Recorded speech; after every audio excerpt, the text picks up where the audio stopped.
Ya, bismillahirrahmanirrahim. Assalamualaikum warahmatullahi wabarakatuh.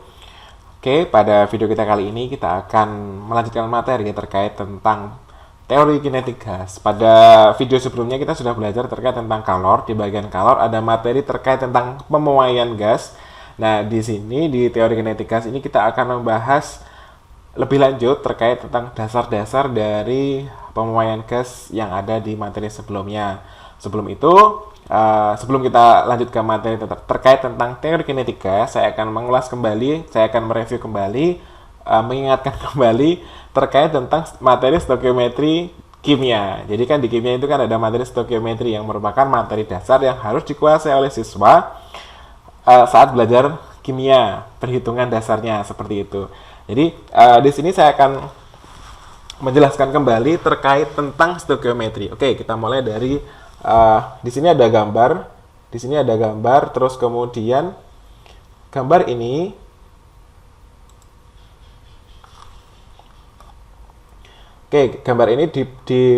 yang menjadi pusat adalah mol. Mol itu kan kita simpulkan dengan N kan biasanya.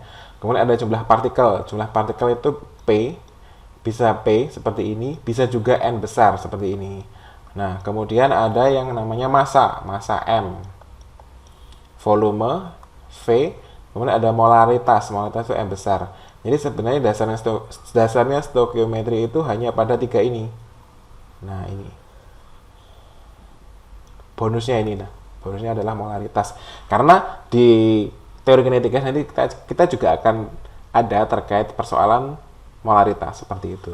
Jadi dasarnya saya akan jelaskan terlebih dahulu terkait tiga kotak yang ada di atas ini. Yang saya kasih kotak merah ini ada jumlah partikel, ada massa, sama volume. Di sini kalau kalian amati, kalau kita amati bersama, di sini ada tanda bagi, ada tanda kali.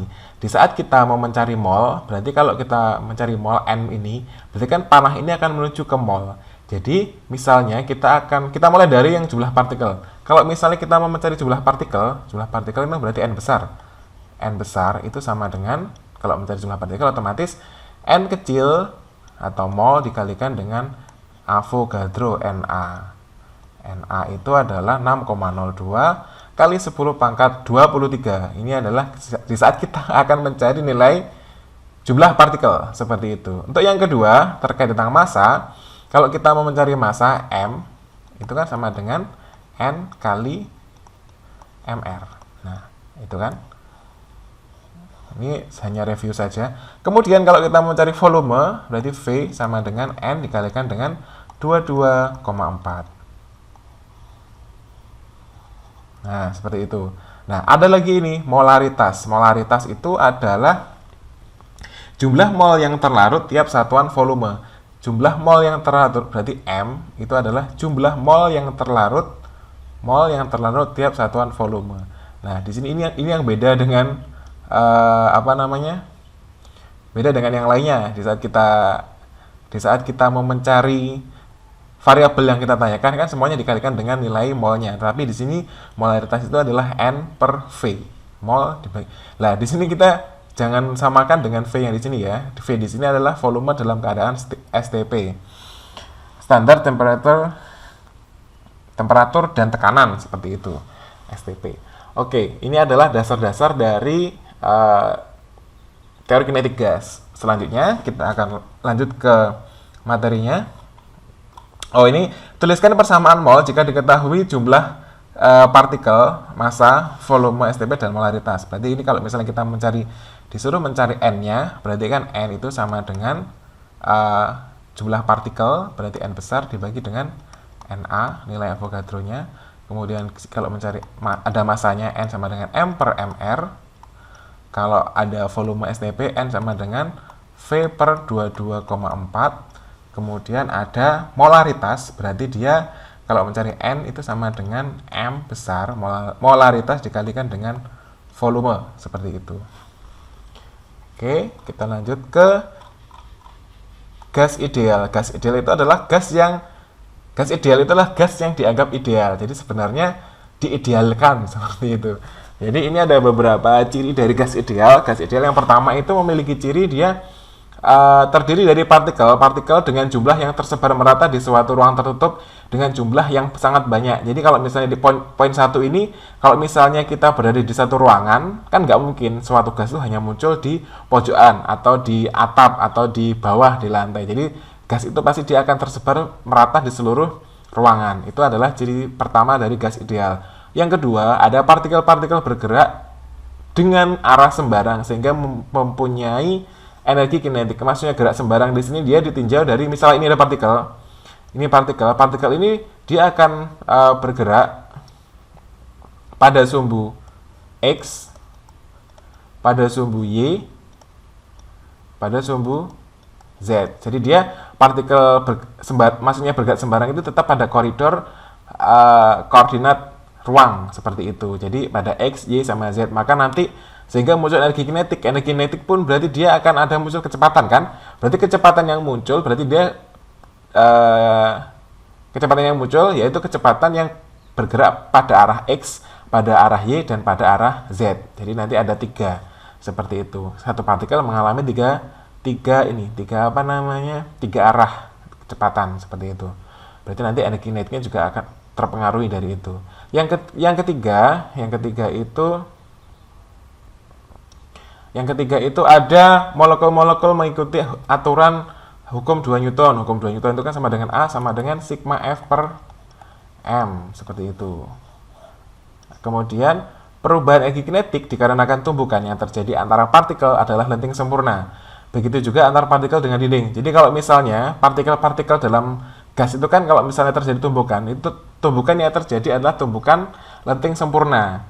Kemudian tumbukan antar partikel dengan dindingnya itu juga lenting sempurna seperti itu. Itu maksudnya dari yang nomor 4. Kemudian yang nomor 5 adalah gaya tarik menarik antar partikel diabaikan. Jadi kalau misalnya di sini ada suatu partikel, di sini ada partikel lain, ini size-nya sama ya, maksudnya. Ini ukurannya sama. Jadi kalau misalnya dia memiliki ukuran yang sama, maka kan dia akan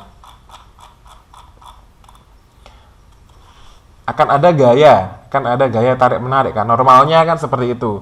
Jadi akan ada gaya tarik menarik. Berarti benda yang pertama ini ada M1, ini ada M2, partikel yang pertama ini kan ada gaya tarik menarik.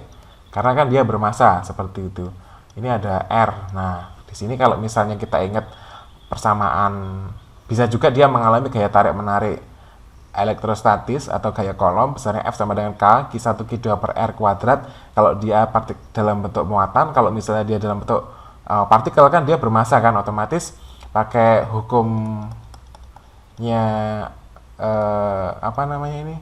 Newton juga tentang gerak M1 M2 per R kuadrat. Gravitasi. Nah, gravitasi. Oke. Hukum Newton tentang gravitasi. Kemudian, tetapi di sini di poin 5 ini gaya tarik menarik antar partikel diabaikan seperti itu. Yang nomor 6, ukuran partikel gas ideal jauh lebih kecil daripada jarak antara partikel gas. Maksudnya seperti ini. Kalau misalnya kalian di dalam ruangan atau di dalam gelas ini misalnya, gelas tertutup. Di dalam gelas tertutup itu ada partikel. Ini kan partikelnya otomatis jauh lebih kecil daripada jarak antar partikelnya, seperti itu. Kalau misalnya di sini ada partikel, nah berarti kan otomatis ini ukuran partikel ini jauh lebih kecil daripada jarak antar partikel, seperti itu. Ini adalah ciri-ciri dari gas ideal. Yang pertama tadi terkait tentang jumlahnya yang tersebar merata di seluruh ruangan. Kemudian partikel-partikel gas bergerak dengan arah sembarang, molekul-molekulnya mengikuti aturan hukum 2 Newton, perubahan energi kinetik terjadi karena lenting sempurna antar partikelnya, dan antar partikel dengan dindingnya juga lenting sempurna. Gaya tarik menarik antar partikel diabaikan. Kemudian ada ukuran partikel gas ideal jauh lebih kecil daripada jarak antar partikelnya, seperti itu. Oke, di sini ada hukum-hukum yang mendasari terkait tentang gas ideal. Yang pertama adalah hukum Boyle. Hukum Boyle itu menunjukkan bahwa besarnya perbandingan antara P dengan V itu adalah konstan. Jadi adalah seperti ini. Jadi P, V itu adalah konstan. Konstan itu diperoleh dari ini. dari perbandingan antara P itu sebanding dengan 1/V.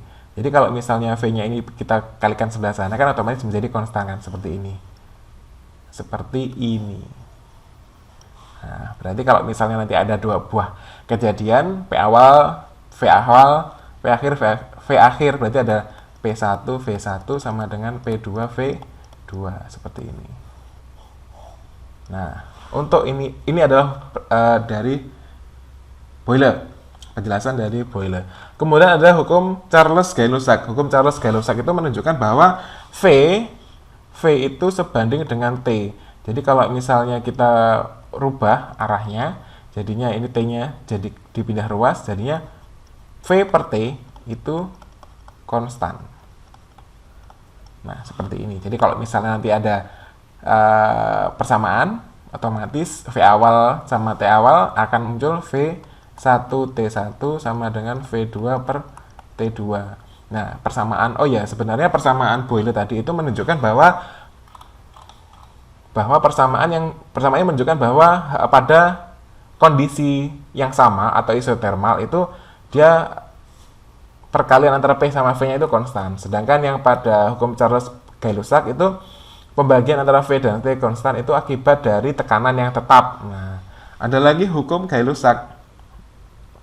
Kalau hukum Gay-Lussac itu dia volumenya yang sama. Jadi perbandingan antara P itu sebanding dengan T. Jadi kalau misalnya saya buat pindah ruas seperti yang sebelumnya, berarti adalah P per T itu nilainya adalah konstan. Berarti kalau misalnya ada perbandingan P1 per T1 sama dengan P2 per T2 seperti ini. Oke, ini juga ya, atasnya juga saya kasih kotak juga. Oh, sudah. Oke, selanjutnya hukum Boyle-Gay-Lussac. Berarti hukum Boyle-Gay-Lussac itu gabungan antara hukum Boyle sama Gay-Lussac, Charles-Gay-Lussac. Hukum Boyle itu dia menunjukkan bahwa P itu sebanding dengan 1 per V kan tadi.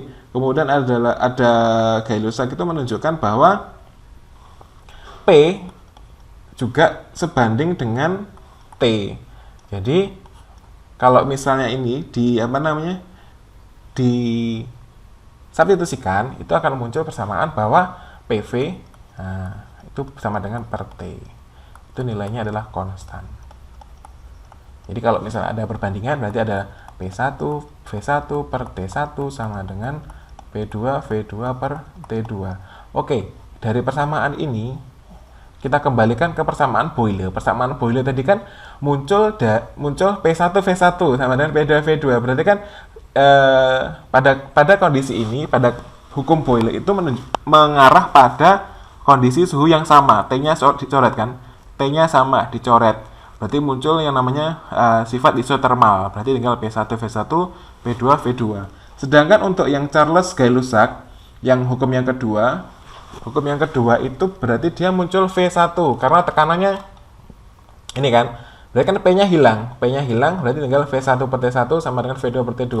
Itu adalah menunjukkan isobarik.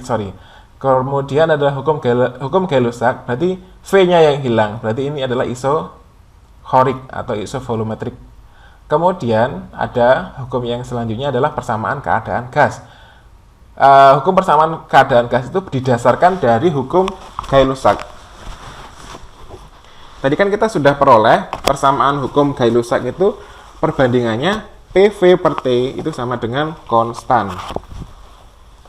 Sebentar, saya tulis. Jadi perbandingan PV per T itu sama dengan konstan. Nah, konstan ini kan berarti kan dia ada nilainya kan. Jadi kalau pada keadaan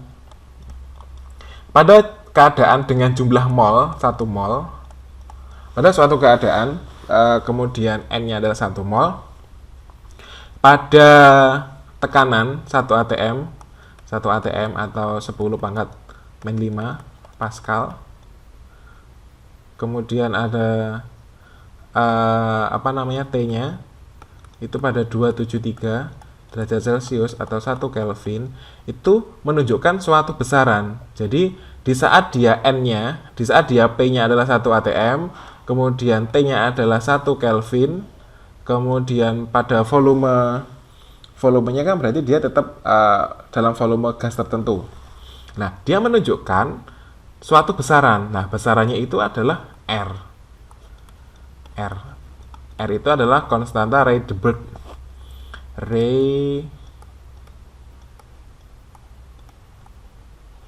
Nah, besarnya R itu adalah 8,314 Joule per mol Kelvin. Ada juga yang menggunakan R sama dengan 8314 kilojoule per kilomol Kelvin. Nah, seperti itu. Jadi sebenarnya sama aja. Tapi lebih kita sering menggunakan yang ini, yang 8,314 kali 10 8,314 Joule per mol Kelvin. Jadi dari sini ada muncul persamaan bahwa PV per T itu adalah sebanding dengan R ini. Nah, dikalikan dengan NR. Nah, kemudian persamaan ini akan di saat T-nya kita di kedua sisi dikalikan dengan T atau T-nya pindah ruas, jadinya kan PV kali N kali R kali T seperti ini. Ini adalah persamaan keadaan gas ideal. Nah, seperti itu. Nah, PV-NRT ini juga bisa kita rombak. Kita rombak lagi jika kita substitusikan. Saya ganti dulu warnanya. Saat kita substitusikan nilai N itu untuk jumlah partikel tertentu. Nah, untuk jumlah partikel tertentu, nah, kita punya N itu kan sama dengan jumlah partikelnya kan tadi N besar per Na Avogadro. Oke, saya garis bawah di garis ini, saya pindah ke sini, berarti PV sama dengan N kali R kali T. Berarti PV sama dengan N-nya adalah N per Na kali R kali T. Seperti ini. Terus kemudian ada suatu perbandingan, ada suatu konstanta lagi. Besarnya, ini N R per Na dikalikan dengan T. Ternyata ini R bagi nilai Avogadro itu menunjukkan suatu konstanta, yaitu namanya tetapan Boltzmann atau konstanta Boltzmann. Jadi PV besarnya N kali K kali T. Ini adalah bentuk persamaan lain dari gas ideal ini. Jadi sebenarnya intinya sama saja. Nah, besarnya nilai K itu kan R dibagi dengan Na. R itu kan 8,314 dibagi dengan Na Avogadro 6,02 kali 10 pangkat 23. Besarnya K itu sama dengan R per Na. Besarnya K itu sama dengan 1,38 kali 10 pangkat min 23. 1,38 kali 10 pangkat min 23 Joule per Kelvin. Maaf, tampaknya sangat sempit. Nah, seperti ini. Jadi kita sudah punya PV NRT, sama juga kita juga punya PV NKT seperti itu. Ini adalah ada contoh latihan soal. Ini ada dua. Yang pertama, oke, kita kerjakan. Berarti materi pembahasannya itu sampai di sini aja. Berarti kita kerjakan untuk yang soal nomor 1. Soal nomor 1 itu diketahui tangki berisi gas ideal, berarti volumenya adalah 3 liter. Kemudian P-nya adalah 1,5 atm. Kemudian T-nya adalah 400 Kelvin. Tekanan gas dalam tangki dinaikkan pada suhu tetap. Nah, berarti V-nya tetap. Ini adalah V1, P1, T1. Berarti adalah V2-nya sama dengan V1, kemudian P2-nya itu sama dengan 4,5 atm. Tentukan volumenya, berarti V2-nya berapa? Oke, berarti kan di sini langsung aja, berarti V1 per T1 sama dengan V2 per T2. P1-nya adalah 1,5, V1-nya adalah 3 per T1-nya adalah 400, P2-nya 4,5 kali juga, ini 3 juga kan, otomatis T2-nya dicari. Ini kan sama, ini kan 3. Berarti T2 itu sama dengan 3 kali 400, berarti 1200 Kelvin. Seperti itu. Gampang kan? Untuk selanjutnya untuk soal yang nomor 2. Untuk soal yang nomor 2, sebanyak 3 liter, berarti ada volumenya 3 liter, gas argon pada T-nya adalah 27 derajat Celcius. Derajat itu sama dengan 300 Kelvin ya. Terus kemudian P-nya adalah 1 atm atau 10 pangkat 5 Pascal. Oh kan tadi aku tadi nulisnya min 5 ya. Oh ini salah ya, ini adalah 10 pangkat 5, sorry, keceplosan ngomong tadi. Oke, berada dalam tabung jika nilai R-nya adalah 8,314 dan banyaknya partikel, berarti dia ada N-nya adalah 6,02 kali 10 pangkat 23, berarti kan sama dengan nilai Avogadro ya ini. Ini N-nya, kemudian ada mol-nya, N-nya adalah 1 mol. Tentukan banyak partikel gas argon dalam tabung. Tentukan banyaknya partikel gas dalam tabung. Nah, kita punya PV sama dengan N kali R kali T. P-nya ada, V-nya ada, N-nya ada, R-nya ada, T-nya ada. Kita mencari nilainya N. M itu sama dengan M per MR.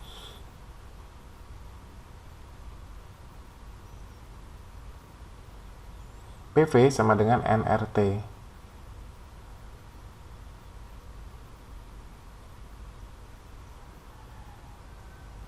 Tentukan banyak partikel gas argon dalam tabung.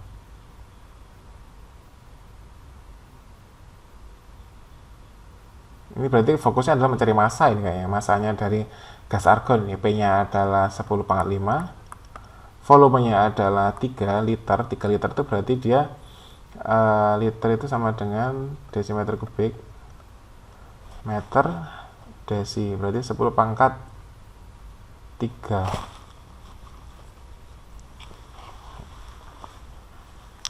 meter ke desi, berarti 3 kali 10 pangkat min 3 sama dengan N nya itu adalah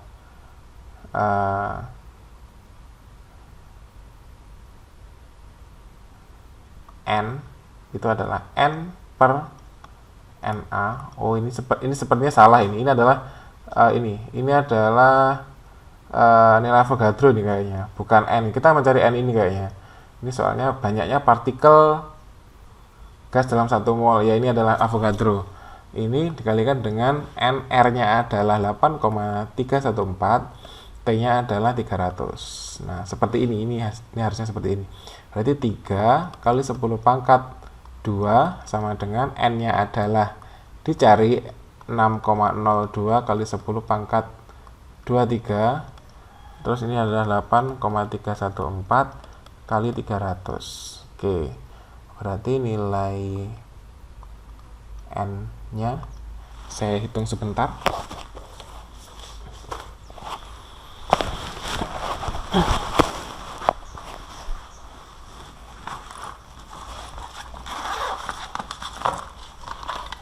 Tunggu sebentar.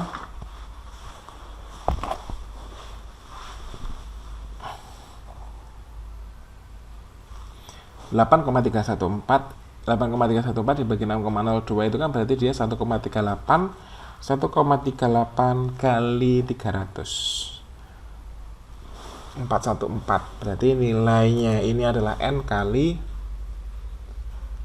414 kali 10 pangkat min 23. Di sini adalah 3 kali 10 pangkat 2. Berarti N-nya adalah 3 kali 10 pangkat 2 dibagi dengan 414 kali 10 pangkat min 23. Nah, jadinya adalah 3 dibagi 414 sama dengan 0, kali 100, berarti 0,72 kali 10 pangkat 23 partikel. Ini jawabannya. Jadi yang di sini yang diketahui itu adalah ini 6,02 kali 10 pangkat 23 itu adalah Avogadro-nya, nilai NA ya. Ini NA ini. Oke. seperti ini. Ini adalah pembahasan kita di awal dari gas ideal. Untuk materi selanjutnya akan saya buat video lagi. Untuk jika ada pertanyaan silahkan bertanya di kolom komentar. Terima kasih untuk hari ini, terima kasih untuk videonya, terima kasih sudah menonton. Saya akhiri, wassalamualaikum warahmatullahi wabarakatuh.